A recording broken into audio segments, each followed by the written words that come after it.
ಆವಾಗ ಎರಿಕ್ ಹೇಳುತ್ತಾನೆ, ಈ ದಾರಿಯನ್ನು ಮುಚ್ಚಿದರೆಂದರೆ ಇಲ್ಲಿ ಖಜಾನೆಯನ್ನು ಯಾರಿಗೂ ಗೊತ್ತಿರದೆ ಇಟ್ಟಿರಬಹುದು ಎಂದು ಹೇಳುತ್ತಾನೆ.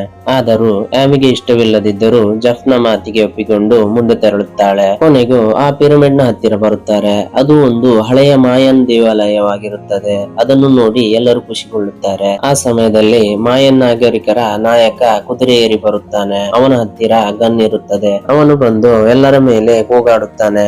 ಆದರೆ ಅವನ ಭಾಷೆ ಯಾರಿಗೂ ಅರ್ಥವಾಗುವುದಿಲ್ಲ. ಜಫ್ ಅಂದುಕೊಳ್ಳುತ್ತಾನೆ ದೇವಾಲಯವನ್ನು ನೋಡಲು ಹಣ ನೀಡಬೇಕು ಎಂದು. ಅದಕ್ಕಾಗಿ ಅವನು ಹಣ ನೀಡಲು ಹೋಗುತ್ತಾನೆ. ಆದರೆ ಅದನ್ನು ತಿರಸ್ಕರಿಸುತ್ತಾರೆ.